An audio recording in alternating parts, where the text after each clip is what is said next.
والله ما طلعت شمس ولا غربت إلا وأنت الحمد لله وكفى وسلام على عباده الذين اصطفى أما بعد أعوذ بالله من الشيطان الرجيم بسم الله الرحمن الرحيم وكذلك يجتبيك ربك ويعلمك من تأويل الأحاديث ويتم نعمته عليك وعلى آل يعقوب كما أتمها على أبويك من قبل إبراهيم وإسحاق إن ربك عليم حكيم.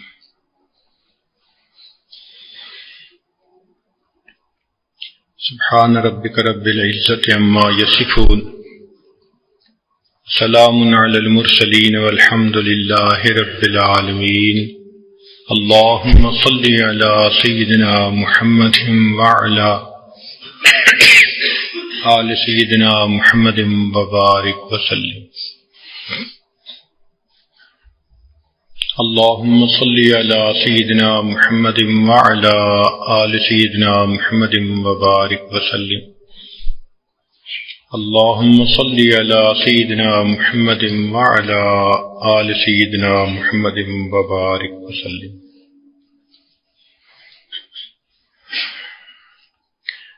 جب یعقوب علیہ السلام نے اپنے بیٹے حضرت یوسف علیہ السلام کو منع کیا کہ اپنا خواب بھائیوں پر ظاہر نہ کرنا، وہ کہیں تمہارے خلاف کوئی سازش نہ کریں،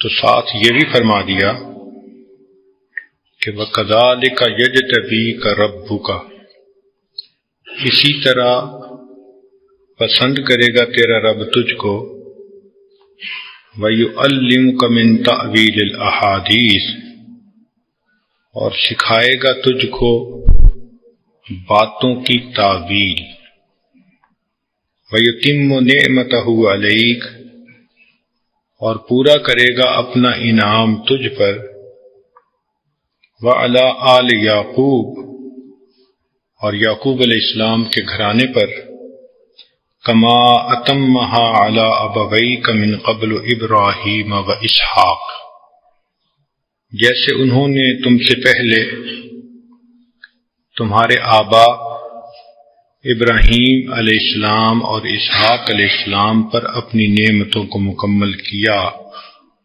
ان ربک علیم حکیم، بے شک تیرا پروردگار بڑا خبردار اور حکمت والا ہے۔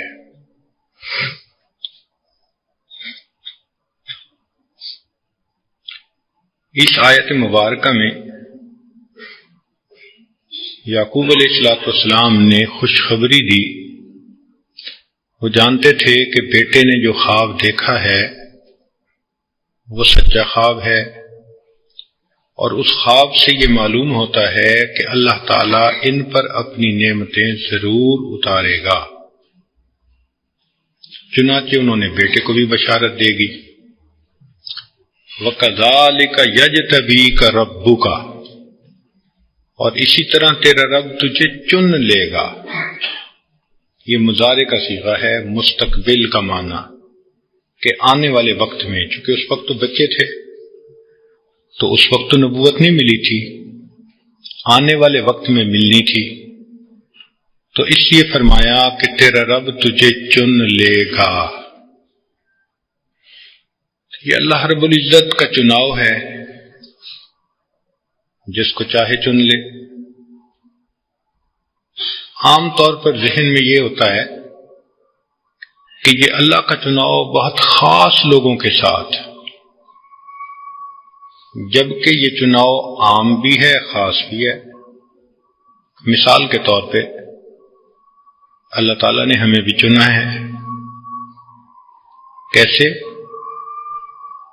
کہ اس نے ہمیں انسان بنایا، یہ اس کا چناؤ ہے، یہ اس کی پسند ہے، ہمارا حق نہیں تھا، ہم نے کوئی درخواست نہیں دی تھی، یہ اللہ رب العزت کا ہم پر کرم ہوا کہ اس نے ہمیں انسان پیدا فرمایا.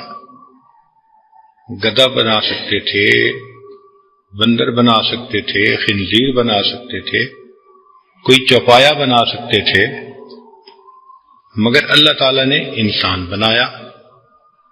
یہ اللہ تعالیٰ کا چناؤ ہے. پھر اور مزید دیکھیے کہ اللہ رب العزت نے ایمان کی نعمت عطا فرمائی. کتنے انسان ایسے ہیں شکل میں ہم سے اچھے، عقل میں ہم سے اچھے، مال میں ہم سے اچھے، تعلیم میں ہم سے اچھے، مگر ایمان سے محروم. تو اللہ رب العزت نے جو ایمان کی نعمت عطا فرمائی یہ بھی اللہ کا چناؤ ہے. مزید دیکھیے کہ اللہ رب العزت نے نبی علیہ الصلوۃ والسلام کی امت میں سے بنایا، یہ بھی اللہ رب العزت کا چناؤ ہے. اس امت میں پیدا ہونے کے لیے پہلے انبیاء نے دعائیں مانگی، اور حضرت عیسیٰ علیہ السلام کو اللہ نے قبول بھی کر لیا. چنانچہ قرب قیامت میں وہ اس امت میں آئیں گے اور دین اسلام کی پیروی کریں گے. تو جس امت میں پیدا ہونے کے لیے انبیاء نے دعائیں مانگی، اس امت کو اللہ نے کیا شان دی، اس میں اللہ نے ہمیں پیدا فرمایا. تو یہ اللہ کا چناؤ ہے. اس امت پر اللہ تعالی کی اتنی نعمتیں ہیں کہ جو انسان کو حیران کر دیتی ہیں. چنانچہ مفسرین نے لکھا ہے کہ اس امت کو اللہ تعالیٰ نے 30 صفات ایسی بخشی ہیں جو انبیاء کی صفات ہیں. 30 انعام اللہ نے اس امت کو ایسے دیے کہ 10 انعام وہ دیے جو ابراہیم خلیل اللہ کو ملے، 10 انعام وہ دیے جو موسیٰ کلیم اللہ علیہ الصلوۃ والسلام کو ملے، اور 10 انعام وہ دیے جو محمد الرسول اللہ صلی اللہ علیہ وسلم کو. 30 انعام اس امت کو عطا کیے گئے. ذرا مختصراً سن لیجئے تاکہ احساس ہو کہ یہ کتنی بڑی نعمت ہے اس امت میں پیدا ہونا. وہ اوصاف جو ابراہیم خلیل علیہ السلام کو ملے اور امت کو بھی ملے، ان میں سے پہلا، ابراہیم خلیل اللہ کو اللہ نے فرمایا وَلَقَدِ اسْتَفَيْنَاهُ فِي الدُّنْيَا. استفینا، چن لیا، یہ لفظ استعمال کیا. وہی لفظ اللہ نے اس امت کے لیے استعمال کیا. ثم اورثنا الکتاب الذین اصطفینا من عبادنا. دوسری مثال، ابراہیم علیہ السلام کے بارے میں فرمایا شاکرا لانعمہ اجتباہ. وہ مجتبا تھے، اللہ نے ان کو اپنے لیے چن لیا، پسند کر لیا. یہی اجتبا کا لفظ اللہ نے اس امت کے لیے استعمال کیا. فرمایا ہو وجتباکم، اس پروردگار نے تمہیں اپنے لیے چن لیا ہے. تیسری مثال، ابراہیم علیہ السلام کے بارے میں اللہ فرماتے ہیں وَإِنَّهُ فِي الْآخِرَةِ لَمِنَ الصَّالِحِينَ. اور اس امت کے بارے میں اللہ فرماتے ہیں يَرِثُهَا عِبَادِيَ الصَّالِحُونَ. جو لفظ اپنے پیغمبر علیہ السلام کے لیے استعمال کیا وہ لفظ اس امت کے لیے استعمال کیا. چوتھی مثال، اللہ فرماتے ہیں وَهَدَاهُ إِلَى صِرَاطٍ مُسْتَقِيمٍ. تو ہدایت کا لفظ استعمال کیا. اس امت کے لیے اللہ فرماتے ہیں وَإِنَّ اللَّهَ لَهَادِ الَّذِينَ آمَنُوا. وہی لفظ امت کے لیے استعمال ہوا. پانچواں، اللہ فرماتے ہیں ابراہیم علیہ السلام کے لیے سلام علی ابراہیم. اس امت کے لیے اللہ فرماتے ہیں وسلام علی عبادہ الذین اصطفیٰ. چھٹی مثال، ابراہیم علیہ السلام کے بارے میں اللہ فرماتے ہیں یا نار کونی بردم و سلامن علی ابراہیم، اور اس امت کے بارے میں اللہ فرماتے ہیں وَكُنْتُمْ عَلَى شَفَا حُفْرَةٍ مِّنَ النَّارِ فَأَنْقَذَكُم مِّنْهَا۔ ساتویں مثال، ابراہیم علیہ السلام کے لیے اللہ فرماتے ہیں اِنَّهُ مِنْ عِبَادِنَا الْمُؤْمِنِينَ، اس امت کے لیے اللہ فرماتے ہیں قُل لِعِبَادِيَ الَّذِينَ آمَنُوا۔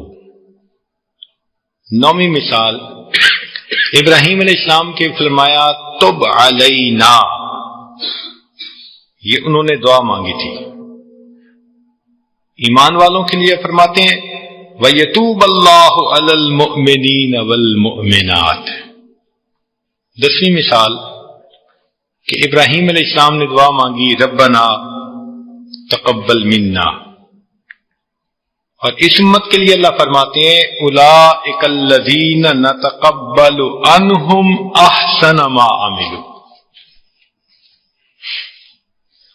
10 نعمتیں جو حضرت موسیٰ علیہ السلام کو ملی، اچھا 10ویں نعمت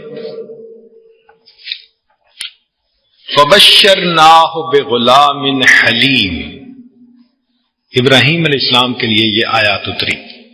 اس امت کے لیے اللہ فرماتے ہیں وَبَشِّرِ الَّذِينَ آمَنُوا أَنَّ لَهُمْ قَدَمَ صِدْقٍ، وہی لفظ اس امت کے لیے استعمال ہوا۔ حضرت موسیٰ علیہ السلام کو 10 صفات ملی جو اس امت کو، پہلی انہوں نے کہا رب اشرح لی صدری، اس امت کے لیے اللہ فرماتے ہیں افمن شرح اللہ صدرہ للاسلام۔ دوسری مثال، موسیٰ علیہ السلام نے دعا مانگی ویسر لی امری، اللہ تعالیٰ اس امت کے لیے فرماتے ہیں یرید اللہ بکم اليسر۔ تیسری مثال فرمایا وَلَقَدْ مَنَنَّا عَلَى مُوسَى وَهَارُونَ، اس امت کے لیے اللہ فرماتے ہیں لَقَدْ مَنَّ اللَّهُ عَلَى الْمُؤْمِنِينَ۔ چوتھی مثال، حضرت موسیٰ علیہ السلام کے بارے میں جو ان کا کلام تھا اِنَّ مَعِيَ رَبِّي سَيَهْدِينِ، معیت کے بارے میں اللہ اس امت کے بارے میں فرماتے ہیں اِنَّ اللَّهَ مَعَ الَّذِينَ اتَّقَوْا وَالَّذِينَ هُمْ مُحْسِنُونَ۔ پانچویں مثال، اللہ موسیٰ علیہ السلام کو فرماتے ہیں قد اجیبت دعوتکما، تم دونوں کی دعا کو میں نے سن لیا، اور امت کے بارے میں اللہ فرماتے ہیں وَيَسْتَجِيبُ الَّذِينَ آمَنُوا۔ چھٹی مثال، موسیٰ علیہ السلام کے بارے میں اللہ فرماتے ہیں لا تخف انک انت الاعلی، امت کے بارے میں اللہ فرماتے ہیں وَلَا تَحِنُوا وَلَا تَحْزَنُوا وَأَنْتُمُ الْأَعْلَوْنَ إِن كُنتُم مُؤْمِنِينَ۔ ساتویں مثال، اللہ موسیٰ علیہ السلام کے بارے میں اللہ تعالیٰ فرماتے ہیں وَأَلْقَيْتُ عَلَيْكَ مَحَبَّةً مِّنِّي، محبت کے بارے میں تذکرہ کیا۔ اس امت کے بارے میں اللہ فرماتے ہیں سَيَجْعَلُ لَهُمُ الرَّحْمَنُ وُدًّا، ود محبت کو کہتے ہیں۔ نویں مثال فرمایا اے موسیٰ علیہ السلام وَلَا تَخَفْ إِنَّكَ مِنَ الْآمِنِينَ، امن کے بارے میں۔ امت کے بارے میں اللہ فرماتے ہیں أُولَئِكَ لَهُمُ الْأَمْنُ وَهُمْ مُهْتَدُونَ۔ نویں مثال فرمایا اجیب دعوتکما، امت کے بارے میں فرمایا اجیب دعوت الداعی اذا دعان۔ اور 10ویں مثال کہ انی ظلمت نفسی فاغفر لی فغفر لہ، موسیٰ علیہ السلام نے دعا مانگی تھی، اس کا جواب اللہ نے دیا، اور اللہ تعالیٰ اس امت کو فرماتے ہیں ان اللہ یغفر الذنوب جمیعا، اب 10 وصف جو اللہ نے اپنے حبیب صلی اللہ علیہ وسلم کو عطا فرمائے ہو بہو وہی اس امت کو بھی عطا فرما دیے. فرمایا ما کان علی النبی من حرج، امت کے بارے میں فرمایا وما جعل علیکم من حرج. نبی اسلام کے بارے میں فرمایا لیغفر لک اللہ ما تقدم من ذنبک وما تأخر. امت کے بارے میں فرمایا ویغفر لکم ذنوبکم. تیسری مثال فرمایا وَيُتِمَّ نِعْمَتَهُ عَلَيْكَ وَيَهْدِيَكَ صِرَاطًا مُسْتَقِيمًا. تو نعمت کے مکمل کرنے کی بات فرمائی.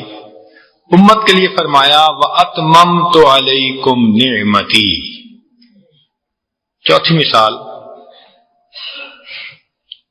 فرمایا وَيَهْدِيَكَ صِرَاطًا مُسْتَقِيمًا، اور امت کے بارے میں فرمایا وَإِنَّ اللَّهَ لَهَادِ الَّذِينَ آمَنُوا. پانچویں مثال فرمایا وَيَنْصُرَكَ اللَّهُ نَصْرًا عَزِيزًا، اپنی مدد کے بارے میں فرمایا. اور امت کے بارے میں فرمایا وَكَانَ حَقًّا عَلَيْنَا نَصْرُ الْمُؤْمِنِينَ. چھٹی مثال وَلَوْلَا أَن ثَبَّتْنَاكَ، ثابت قدم رکھنے کے بارے میں. امت کے بارے میں فرمایا یثبت اللہ الذین آمنوا بالقول الثابت. ساتویں مثال اللہ فرماتے ہیں وَلَسَوْفَ يُعْطِيكَ رَبُّكَ فَتَرْضَىٰ، رضا کے بارے میں کہ تیرا رب تجھے اتنا دے گا تو راضی ہو جائے گا. اللہ ایمان والوں کے لیے فرماتے ہیں لَيُدْخِلَنَّهُمْ مُدْخَلًا يَرْضَوْنَهُ. آٹھویں مثال فرمایا الم نشرح لک صدرک، شرح صدر کے بارے میں.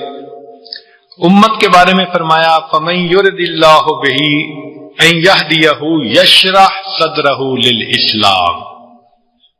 نویں مثال اللہ تعالیٰ اپنے حبیب صلی اللہ علیہ وسلم کو فرماتے ہیں وَإِنَّ لَكَ لَأَجْرًا غَيْرَ مَمْنُونٍ، اور امت کے لیے ہم فرماتے ہیں فَلَهُمْ أَجْرٌ غَيْرُ مَمْنُونٍ.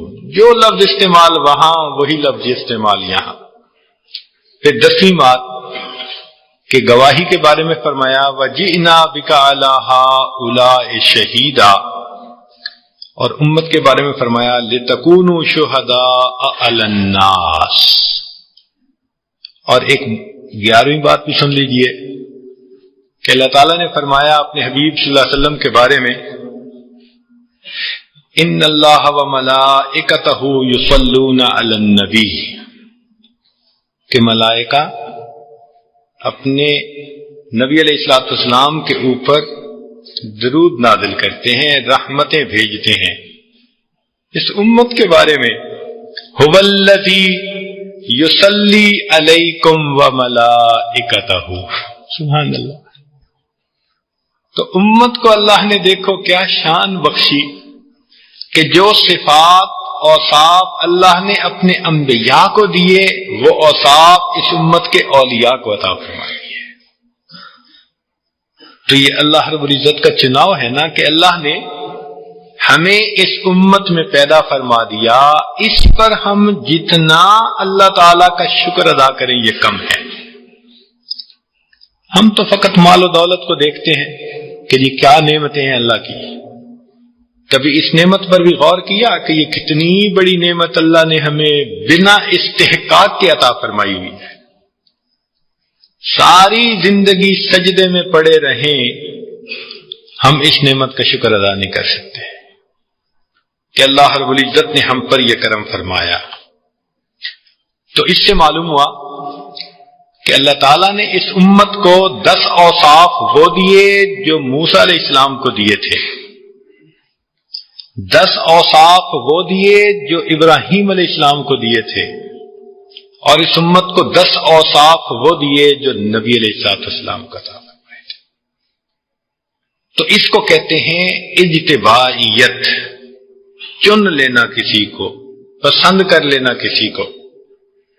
تو اللہ رب العزت نے اس امت بیضا کو چن لیا، پسند فرما لیا۔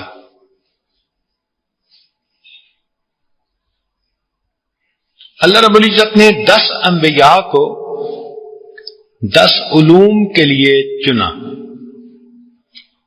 طلباء متوجہ ہوں، آدم علیہ السلام کو علم الاسماء عطا فرمایا، ادریس علیہ السلام کو علم قلم عطا فرمایا، نوح علیہ السلام کو حلال و حرام کا علم عطا فرمایا، ابراہیم علیہ السلام کو علم مناظرہ عطا فرمایا، داؤد علیہ السلام کو فصل الخطاب عطا فرمایا، سلیمان علیہ السلام کو علم منطق الطیر عطا فرمایا، موسیٰ علیہ السلام کو علم مناجات عطا فرمایا، ربی اشرح لی صدری، یوسف علیہ السلام کو تعبیر الرؤیا کا علم عطا فرمایا، اور عیسیٰ علیہ السلام کو علم حکمت عطا فرمایا، اور سیدنا رسول اللہ صلی اللہ علیہ وسلم کو اللہ نے علم الاولین والآخرین عطا فرمایا۔ وَعَلَّمَكَ مَا لَمْ تَكُنْ تَعْلَمْ وَكَانَ فَضْلُ اللَّهِ عَلَيْكَ عَظِيمًا۔ تو یہ اللہ رب العزت کا چناؤ ہے، جس کو چاہے عطا فرما دے۔ تو فرمایا وَكَذَلِكَ يَجْتَبِيكَ رَبُّكَ، اور اسی طرح تیرا رب تجھے چن لے گا۔ تو عجیب بات تو یہ ہے کہ حضرت یوسف علیہ السلام کے لیے جو لفظ استعمال ہوا وہ مستقبل کی طرف اشارہ کر رہا ہے کہ آنے والے وقت میں تیرا رب تجھے چن لے گا، اور اللہ نے اس امت کے لیے ماضی کا حجہ استعمال فرمایا وَاجْتَبَيْنَاهُمْ، ہم ان کو چن چکے ہیں۔ سبحان اللہ۔ تو آگے فرمایا لقد كان في يوسف واخوته،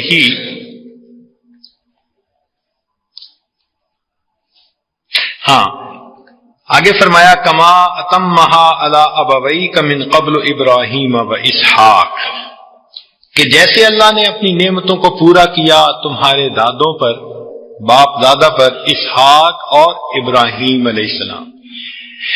باپ دادا اگر معزز ہوں تو یہ بھی عزت کی بات ہوتی ہے۔ چنانچہ نبی علیہ السلام نے غزوہ حنین میں کیا فرمایا تھا؟ انا النبی لا کذب انا ابن عبد المطلب۔ تو اپنے دادا کا تذکرہ کیا چونکہ وہ معزز تھے، اپنے وقت میں قبیلے کے سردار تھے۔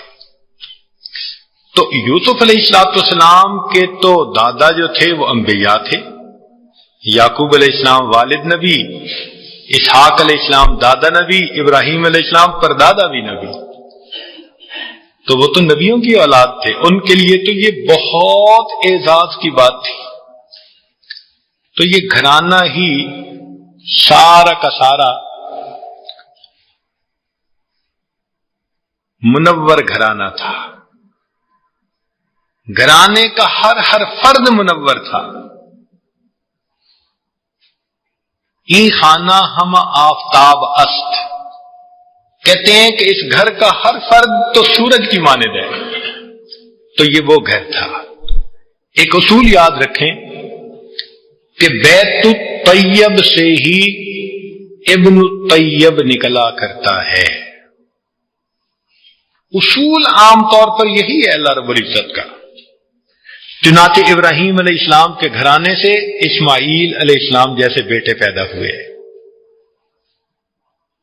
پھر سیدنا علی رضی اللہ عنہ کے گھر سے سیدنا حسن اور حسین جیسے کریمین پیدا ہوئے۔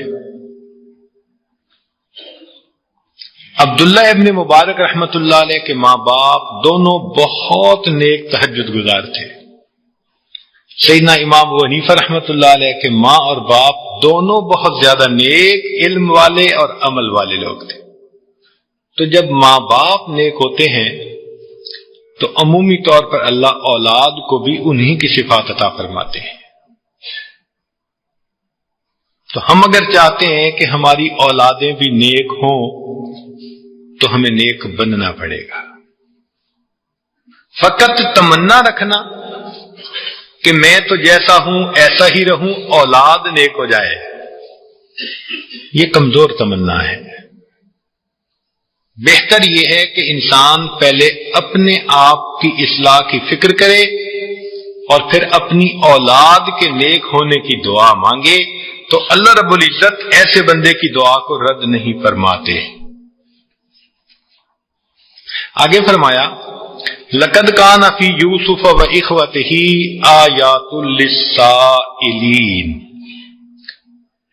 البتہ ہیں یوسف علیہ السلام اور ان کے بھائیوں کے واقعے میں نشانیاں پوچھنے والوں کے لیے۔ سائلین، سائل کی جمع، پوچھنے والوں کے لیے نشانیاں ہیں۔ پوچھنے والے کون تھے؟ اصل میں تو یہود تھے، ظاہر میں مشرکین مکہ تھے، تو دونوں کے لیے نشانیاں تھیں۔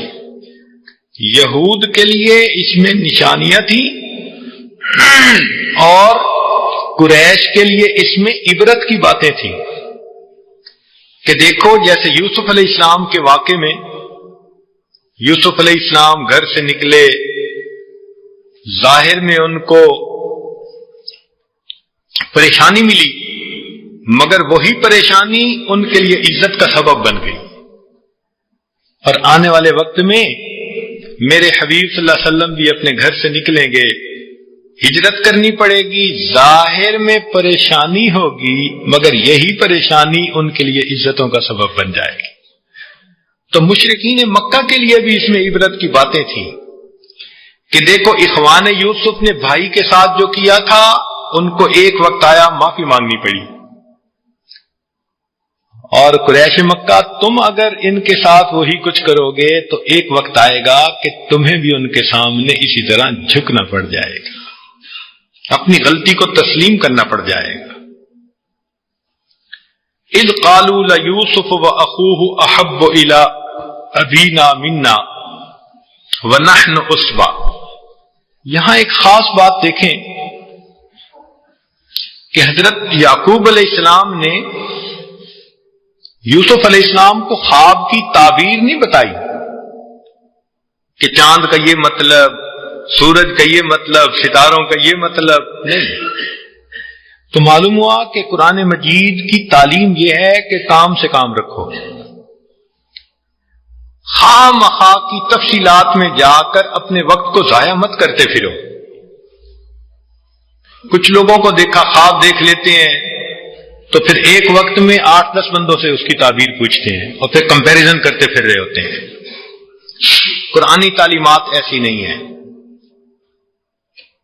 آگے قرآن نے بات بتا دی، قصہ پوچھا تھا، اب آگے قصہ سنا دیا۔ کیا فرمایا؟ اذ قالوا لیوسف واخوہ احب الی ابینا منا ونحن عصبہ، جب کہنے لگے یوسف علیہ السلام اور ان کا بھائی زیادہ پیارا ہے ہمارے والد کو ہم سے، جبکہ ہم ہیں پورا گروپ، ان ابانا لفی ضلال مبین، ہمارے والد صاحب تو بہت بھول میں پڑے ہوئے ہیں۔ دلال سے مراد یہاں گمراہی نہیں، ورنہ تو کفر ہو جاتا۔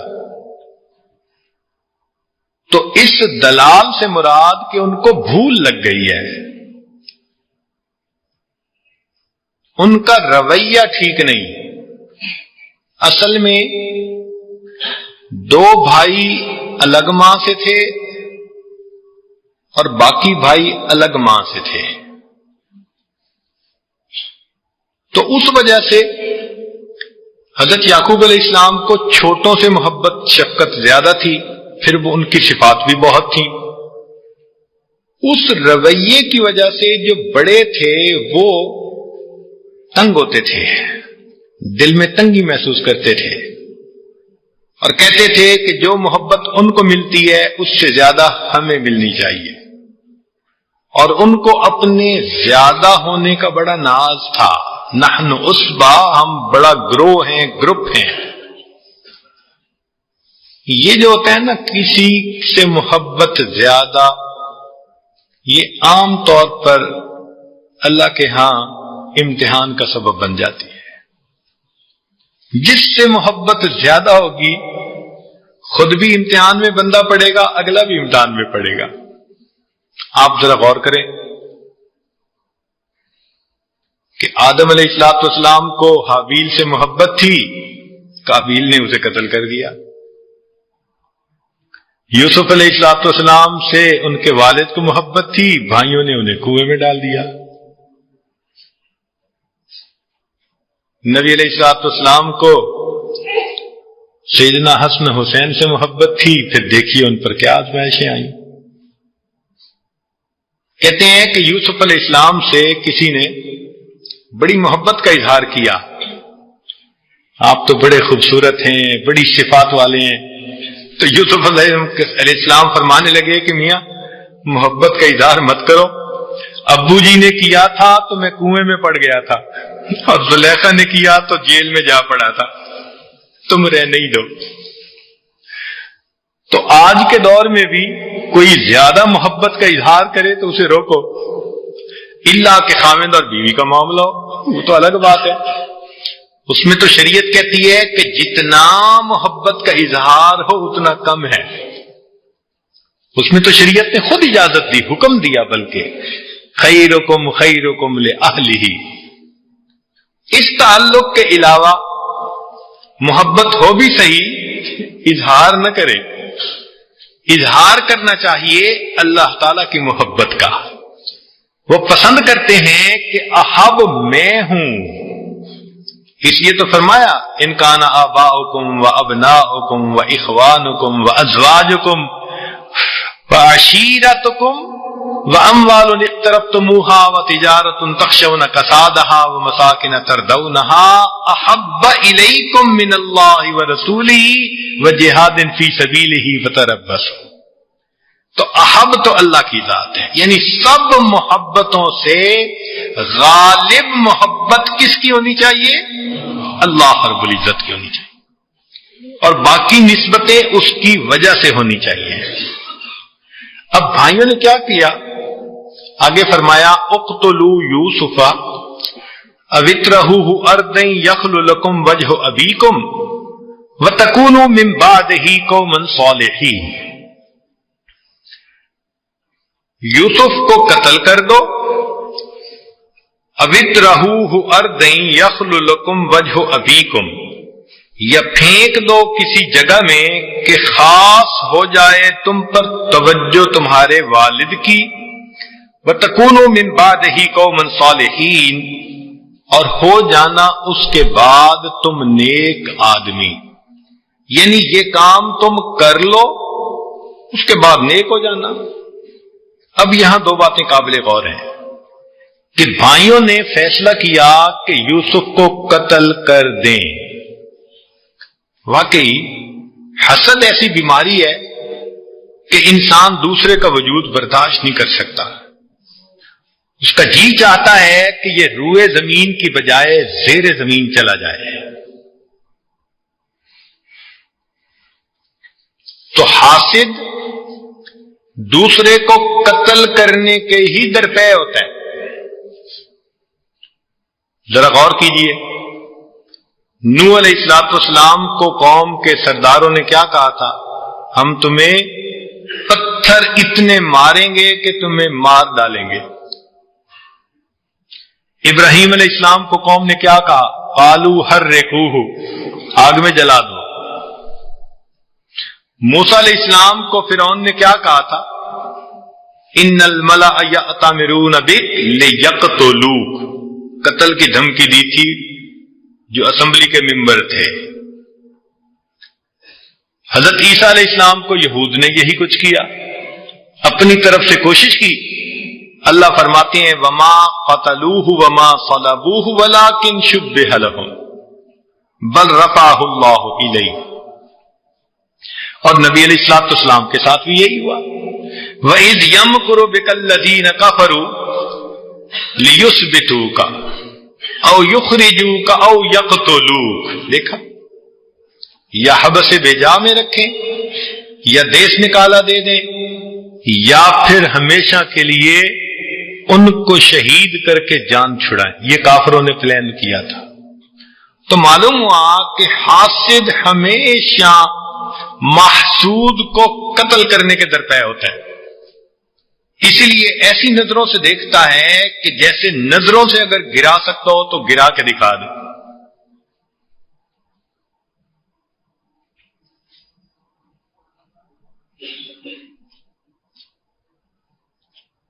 لیکن اللہ رب العزت کا معاملہ کیا ہوتا ہے؟ ایک عجیب نکتے کی بات کہ اگر محسود جوابی کاروائی نہ کرے اور معاملہ اللہ کی ذات پر چھوڑ دے اور اللہ کو اپنا مددگار بنائے تو عزتیں ہمیشہ محسود کو ہی ملتی ہے جس سے حسد کیا جاتا ہے.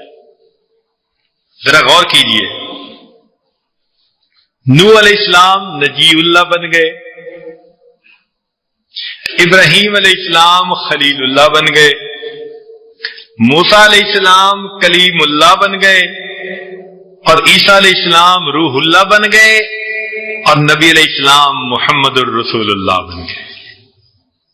تو حسد کرنے والے اپنی آگ میں خود جلتے رہے. اللہ نے ان حضرات کو جن کو صفات آوازہ تھا ان کو اپنی رحمت سے اللہ نے اتنا بلند مقام عطا فرما دیا. تو اگر کوئی بندہ کسی سے حسد کرے بھی صحیح، تو جس سے حسد کیا جائے اس کو چاہیے کہ وہ صبر کرے، معاملہ اللہ پہ چھوڑے، اللہ کو اپنا وکیل بنائے. اللہ اس حاسد کو اس کی آگ میں بھی جلائیں گے اور اس بندے کو اللہ عزتوں سے بھی نوازیں گے.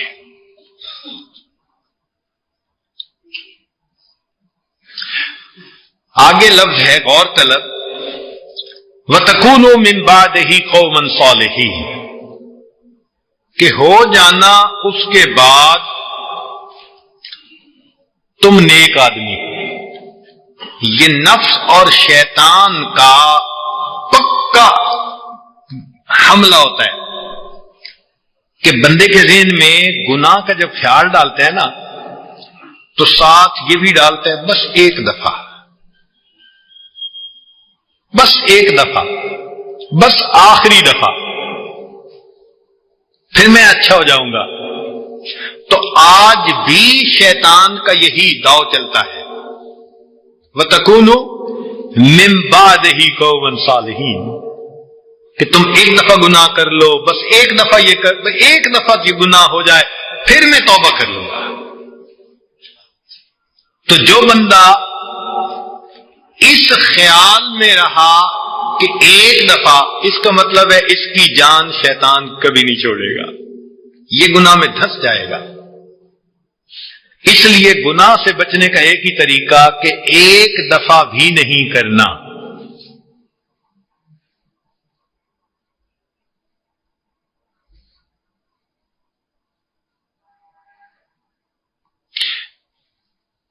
بعد میں توبہ کر لیں گے، یہ توبہ فاسدہ ہوا کرتی ہے. رند کے رند رہے، ہاتھ سے جنت نہ گئی. تو شیطان ملمہ کاری کرتا ہے، گناہوں کو مزین کر کے پیش کر دیتا ہے اور کہتے ہیں بس ایک دفعہ پھر ٹھیک ہے.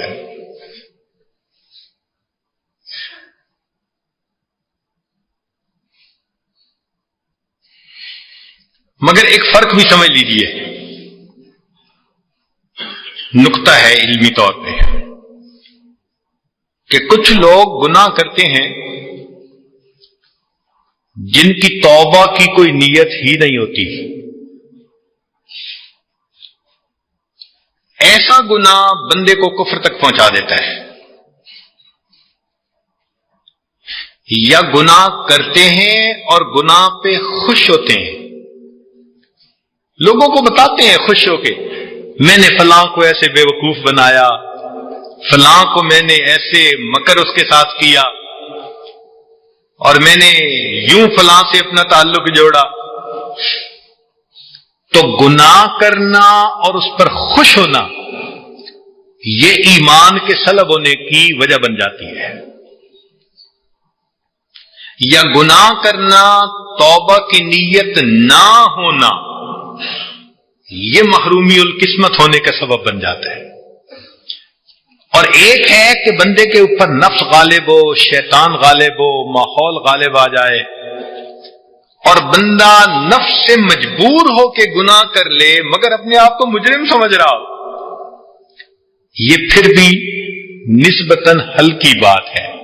کیوں کہ یوسف علیہ السلام کے بھائیوں نے یہی تو کیا تھا کہ سمجھ تو رہے تھے نا کہ بات گڑبڑ ہے، کہ بھائی کو قتل کرنا ٹھیک نہیں، مگر حسد بھی تھا، کینہ بھی تھا، تو انہوں نے فیصلہ تو کر لیا کہ اقتلو، قتل کر دو، مگر ساتھ یہ بھی نیت تھی وَتَكُونُوا مِن بَعْدِهِ، تو نیت کی برکت دیکھ لیجئے کہ بعد میں ایک وقت آیا کہ جب انہوں نے یوسف علیہ السلام کے سامنے اپنے گناہ کا اقرار کیا اور معافی مانگی، اور یوسف علیہ السلام نے ان کو معاف کر دیا، اور اللہ رب العزت نے بھائیوں کو بھی نبوت عطا فرمائی۔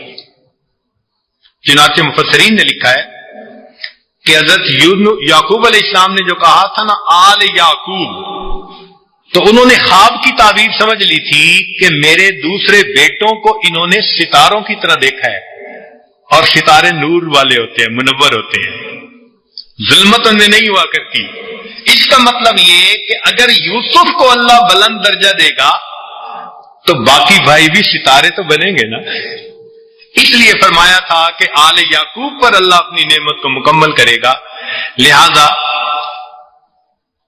کئی تفاسیر کے اندر یہ بات لکھی ہے کہ اللہ رب العزت نے یوسف علیہ السلام کے بھائیوں کو بھی نبوت سے سرفراز فرمایا۔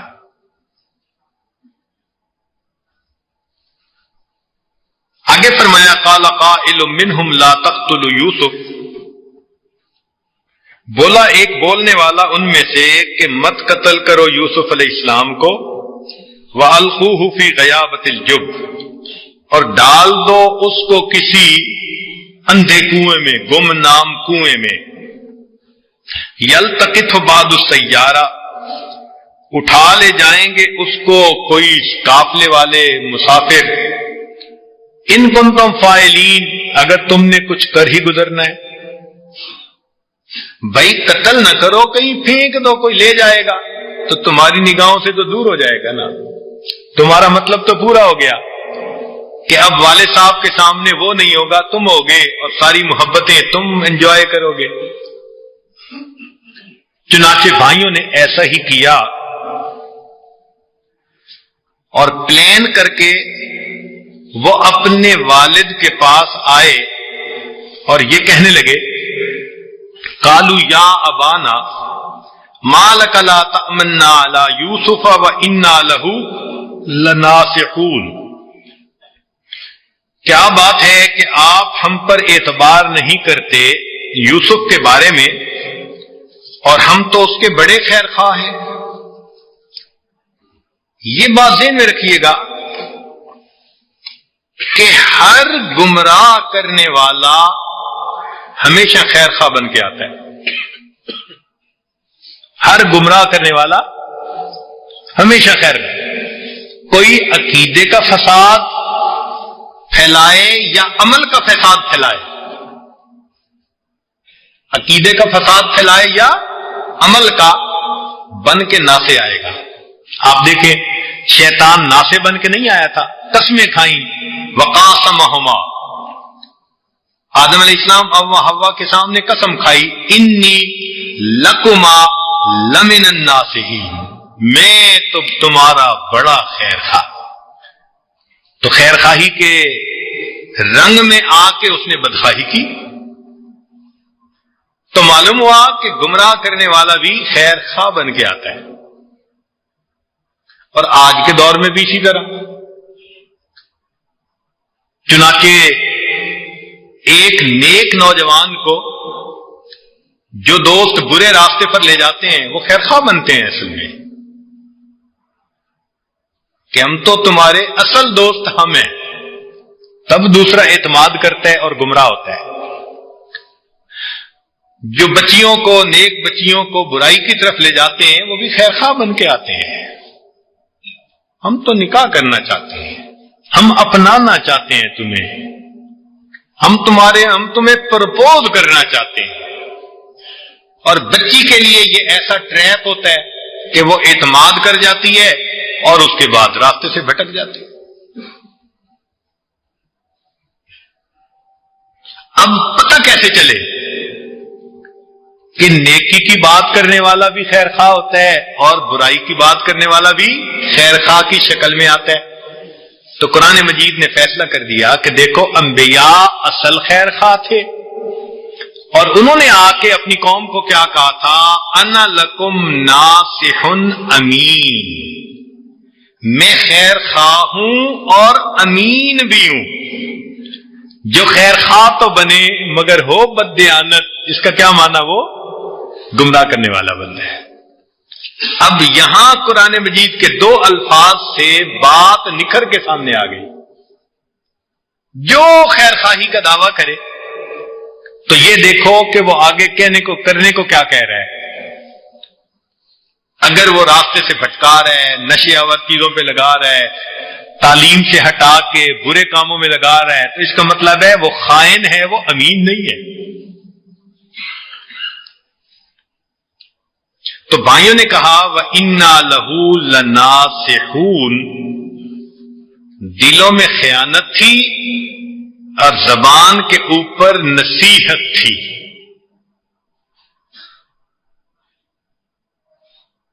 اللہ اکبر کبیرہ۔ چنانچہ آگے فرمایا ارسلہ معنا غدًا یرتع ویلعب وإنا لہ لحافظون، آپ بھیج دیجئے ہمارے ساتھ کل ہمارے بھائی کو تاکہ خوب کھائیں اور کھیلیں، وہ کھائے بھی اور کھیلے بھی اور ہم اس کے محافظ ہوں گے۔ کھانا پینا اور کھیلنا، اس کے بارے میں شریعت نے حدود بتائی ہیں، ذرا توجہ کیجیے گا، کیونکہ یہ ایک ایسا مسئلہ ہے کہ جو ذہنوں میں کلیئر نہیں ہوتا۔ بعض لوگ یہ سمجھتے ہیں کہ دین اسلام میں تو کھیل کود ہے ہی نہیں، اور بعض لوگ یہ سمجھتے ہیں کہ ہر چیز ہی جائز ہے۔ دونوں باتیں غلط۔ شریعت نے جائز چیز کو جائز کہا، ناجائز کو ناجائز کہا۔ تو ہر وہ کھیل کود جس کے اندر انسان کا سطر ننگا ہوتا ہو، فٹ بال کھیل رہے ہیں اور شارٹ پہنی ہوئی ہے، کچھا پہنا ہوا ہے اور آدھی رانیں ننگی، تو حرام۔ سوئمنگ کر رہے ہیں اور ایسے کپڑے پہنے ہوئے ہیں کہ سطر ہی ننگا ہو رہا ہے، تو وہ حرام۔ تو کھیل کود کے جائز ہونے کی شرطیں، پہلی بات کہ سطر کھلا ہوا نہیں ہونا چاہیے، یہ پہلی شرط۔ دوسری شرط کہ وہ مخلوط کھیل نہیں ہونا چاہیے۔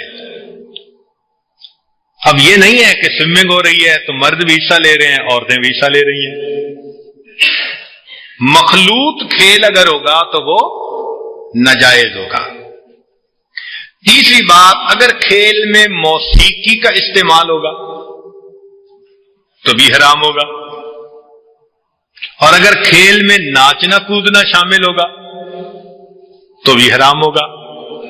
اور ایک آخری بات کہ اگر کھیل میں فقط کفار کی نکالی ہوگی تو من تشبہ بقوم فہو منہم، وہ بھی حرام ہوگا۔ یہ وہ 5 اصول ہیں جن کے اوپر پرکھ کر فیصلہ کر سکتے ہیں کہ فلاں کھیل جائز ہے یا فلاں کھیل ناجائز ہے۔ اب اس میں اصول سمجھ لیجئے کہ اگر تو کسی کھیل میں نہ دین کا فائدہ نہ دنیا کا، تو شریعت نے اس کو لہو کہہ کر منع فرما دیا کہ یہ جائز نہیں ہے، نہ تمہارا دین کا فائدہ نہ تمہارا۔ اور اگر دین اور دنیا کا فائدہ تو ہے، اعمال سے غفلت ہو جاتی ہے، مثلاً بیٹھے ہیں کرکٹ کا میچ دیکھنے کے لیے، نماز قضا، تو اگرچہ کھیل تو جائز دیکھ رہے تھے، مگر اعمال کے قضا ہونے کی وجہ سے، غفلت ہو جانے کی وجہ سے ایسا کھیل دیکھنا ناجائز ہو جائے گا۔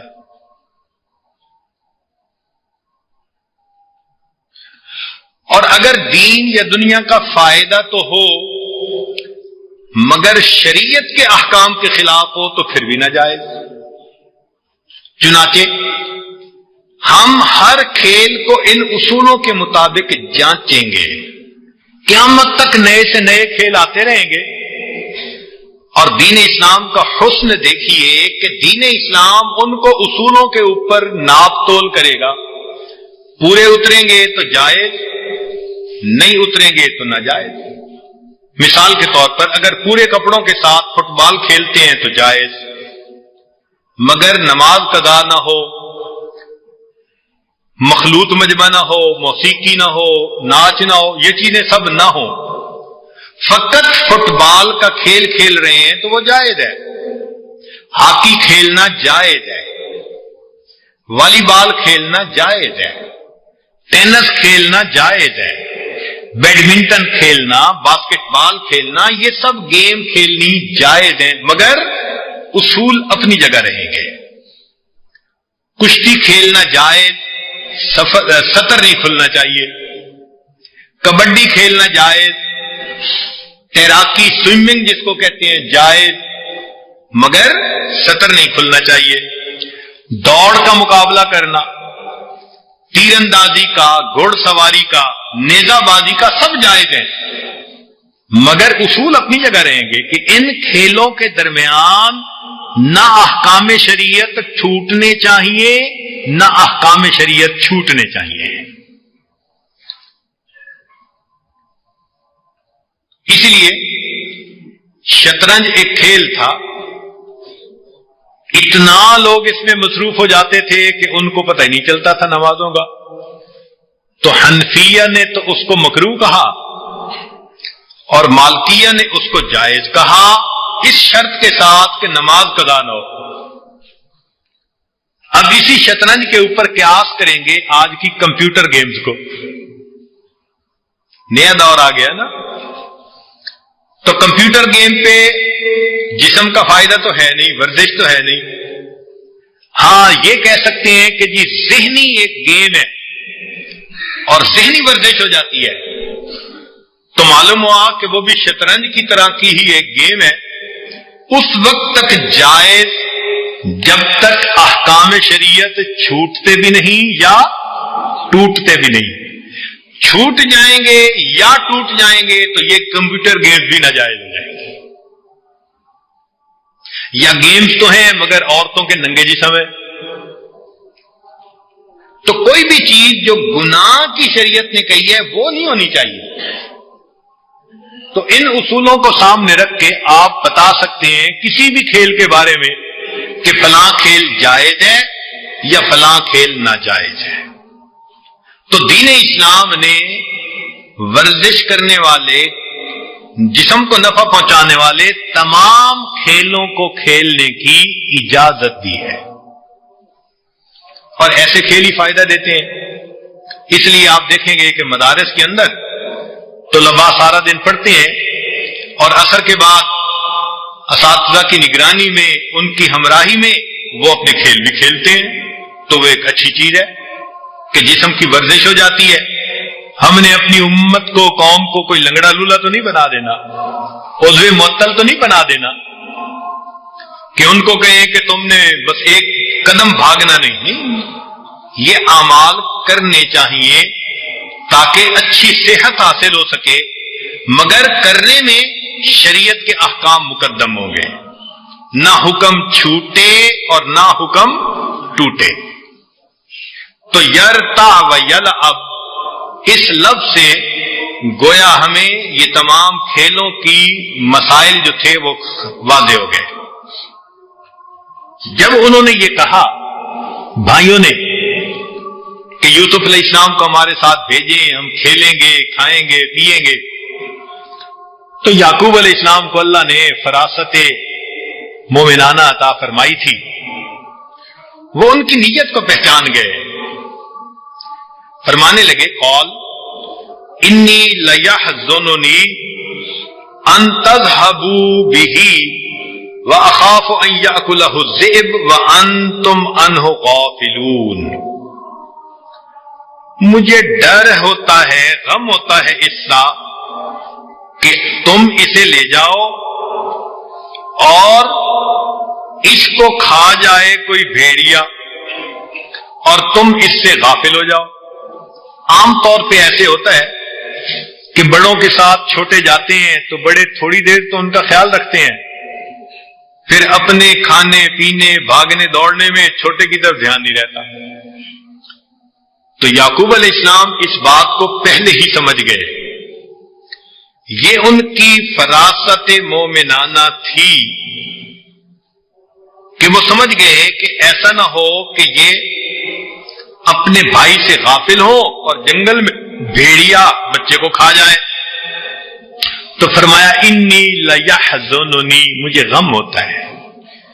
محبوب کو غم پہنچے تو بھی غم ہوتا ہے، غم پہنچنے کی توقع ہو تو بھی دل مغموم ہوتا ہے۔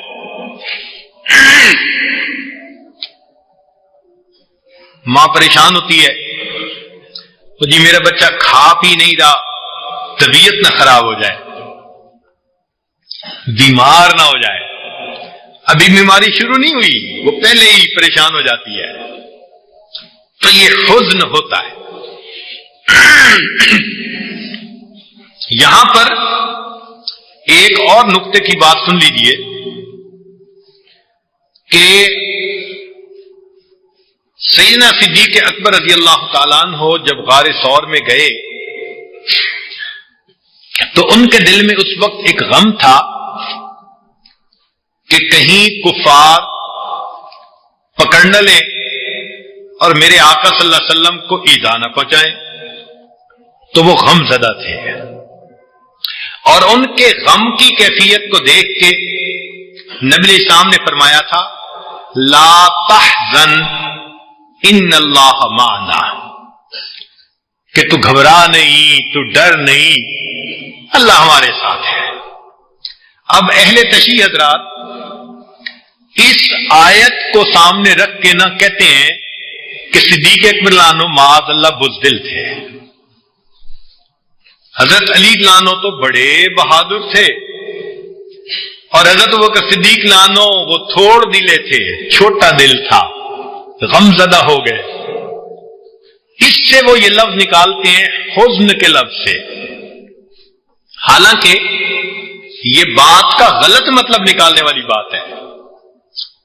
محبوب کی جدائی ہو، محبوب سے بعد ہو یا محبوب کو تکلیف پہنچے تو غم کا ملنا یہ فطری چیز ہے، غم کا ملنا فطری چیز ہے۔ چنانچہ ہم اس میں ایک حدیث مبارکہ پیش کرتے ہیں کہ سیدہ فاطمہ الزہرا رضی اللہ تعالی عنہا خاتون جنت،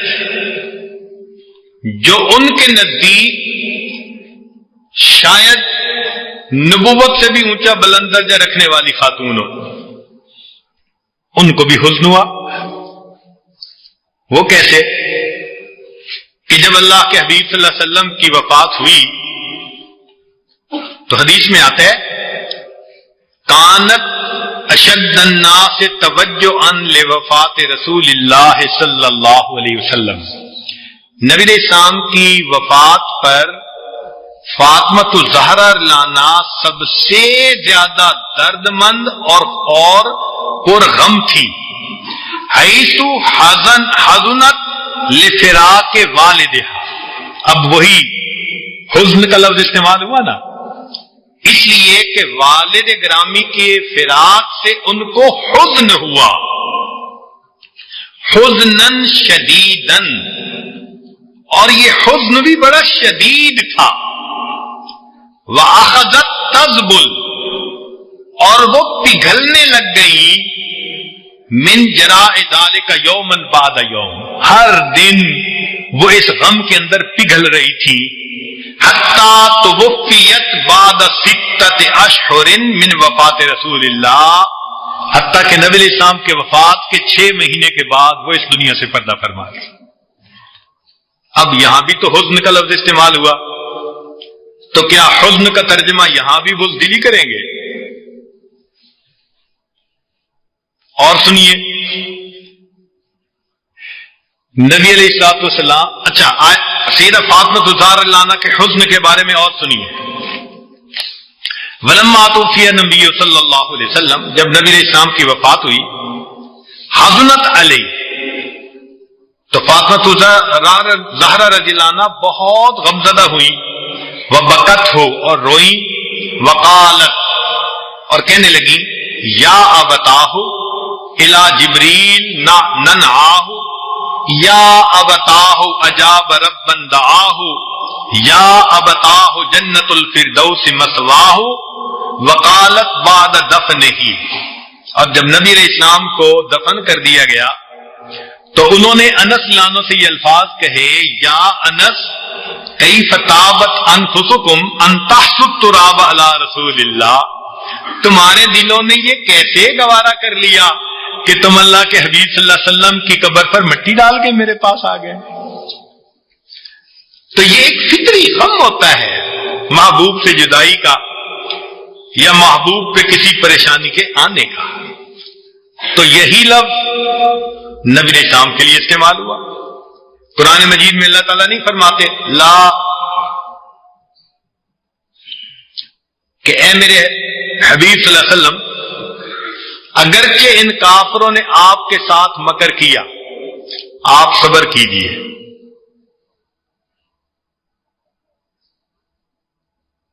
تم غم زدہ نہ ہو جانا. حدیث مبارکہ میں بھی اسی کے بارے میں ہے. چنانچہ جب نبی علیہ السلام نے اپنے بیٹے حضرت ابراہیم کو دفن فرمایا تو مبارک آنکھوں سے آنسو تھے. صحابہ نے پوچھا، اے اللہ کے حبیب صلی اللہ علیہ وسلم آپ بھی رو رہے ہیں؟ فرمایا القلب یحزن والعین تدمع، دل مغموم ہے، آنکھ رو رہی ہے. وَإِنَّا بِفِرَاقِكَ يَا إِبْرَاهِيمُ لَمَحْزُونُونَ، اے ابراہیم تیرے فراق میں ہم بڑے غمزدہ. تو اللہ کے حبیب صلی اللہ علیہ وسلم کا غمزدہ ہونا کس بات کی علامت تھی؟ معاذ اللہ کوئی اس سے یہ کہہ سکتا ہے کہ ان کے اندر جوامردی نہیں تھی، بہادری نہیں تھی، یہ جرت نہیں تھی. یہ ایک فطری چیز ہوتی ہے. چنانچہ ایک صحابی تھے، اونچا ذکر کرتے تھے، قرآن پڑھتے تھے، دوسرے صحابہ حیران ہوتے تھے. ان کی وفات ہوئی. نبی علیہ الصلوۃ والسلام نے انہیں دفن کیا، خود اپنے مبارک ہاتھوں سے، اور دعا مانگی اوسعوا له اوسع اللہ علیہ. فقال بعض الصحابہ، بعض صحابہ نے یہ سوال پوچھا، یا رسول اللہ لقد حزنت علی، کیا آپ ان کی وفات پر بہت زیادہ صدمہ ہوا، غمزدہ ہوئے؟ فقال اجل ہاں، انہ کان یحب اللہ ورسولہ، یہ اللہ اور اس کے رسول سے محبت کرتا تھا، اس کو دفن کرتے ہوئے مجھے بہت صدمہ ہوا ہے. تو لیحزننی، یہ لفظ جو یعقوب علیہ السلام نے استعمال کیا، یہ لفظ یہ بہادر لوگوں کے لیے بھی استعمال ہو سکتا ہے. یہ فطری چیز ہے کہ محبوب کے دور ہونے سے غم ہونا، اور یہی لفظ حضرت ابوبکر صدیق لانو کے لیے استعمال ہوا. آگے دیکھیے کہ اخاف ان یاکلہ الذئب، ہاں تو جدائی اور فراق کی بات ہو رہی تھی، تو نبی علیہ السلام نے صدیق اکبر کو جو فرمایا تھا نا لا تحزن ان اللہ معنا، تو یہ تسلی دینے کے لیے تھا. یہ فراق بڑی عجیب چیز ہوتی ہے. اللہ تعالیٰ کسی عاشق کو فراق میں مبتلا نہ کرے۔ ویسے دل تو چاہتا ہے کہ کبھی یہ فراق مل جائے تو ہم اسے فراق کا مزہ چکھا دیں۔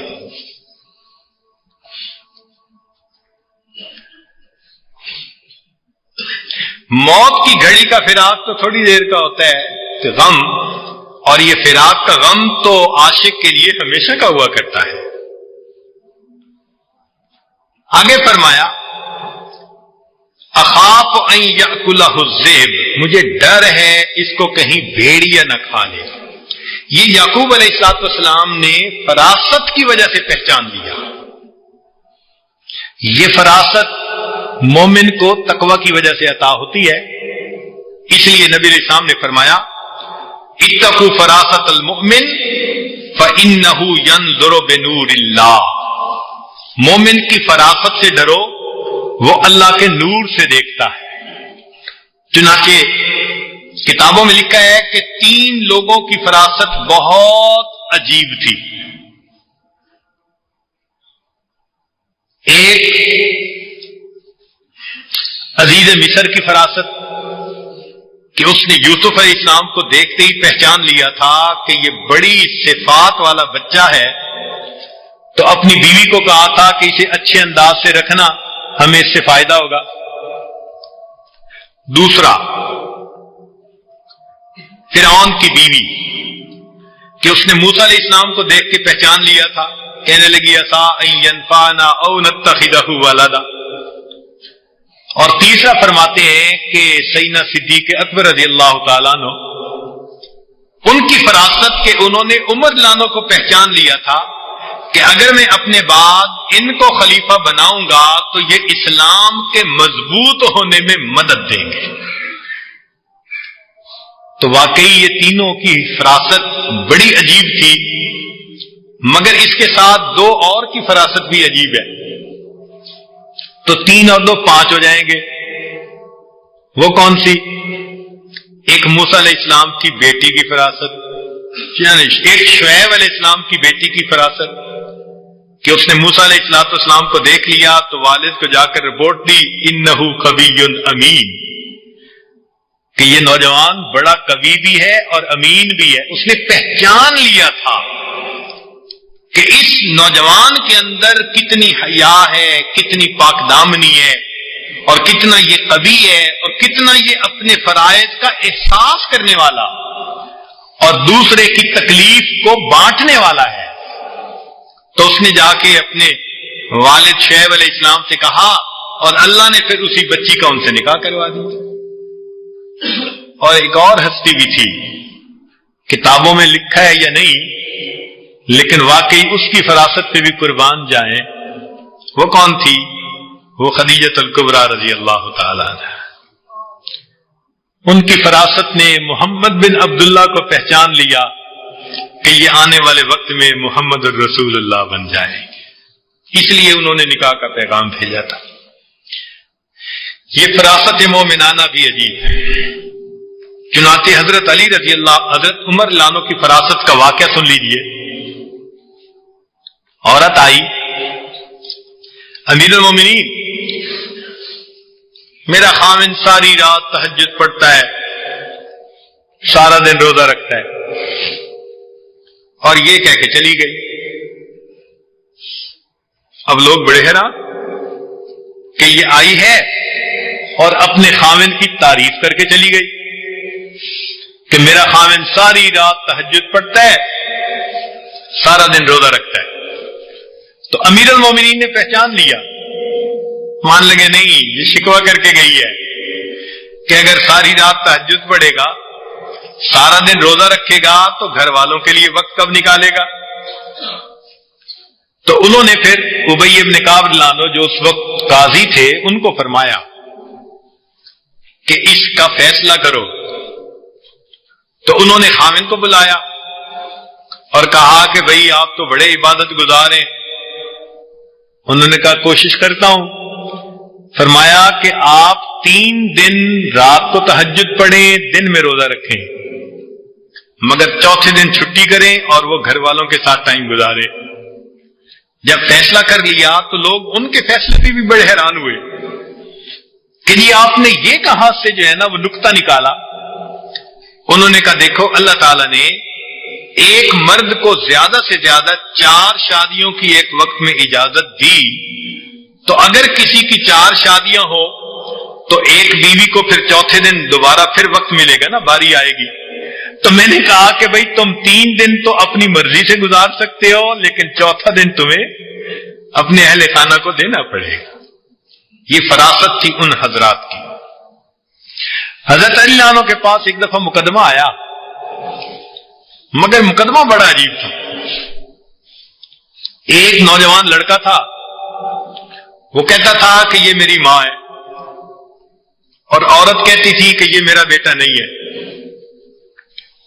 اب عجیب مقدمہ، لڑکا کہتے ہیں یہ میری ماں ہے،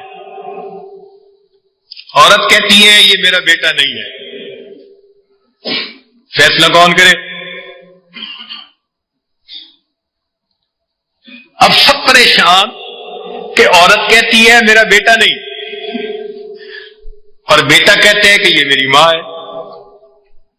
تو انہوں نے عورت کو بار بار پوچھا، وہ نہیں مانی۔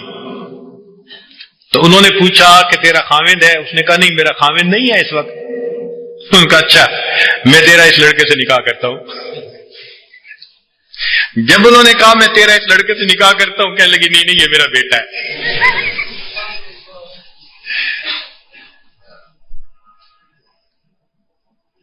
وہ پہچان گئے تھے، ایسی بات کی کہ حقیقت اسی وقت کھل کے سامنے آ گئی۔ پھر پوچھا کہ تو انکار کیوں کرتی تھی؟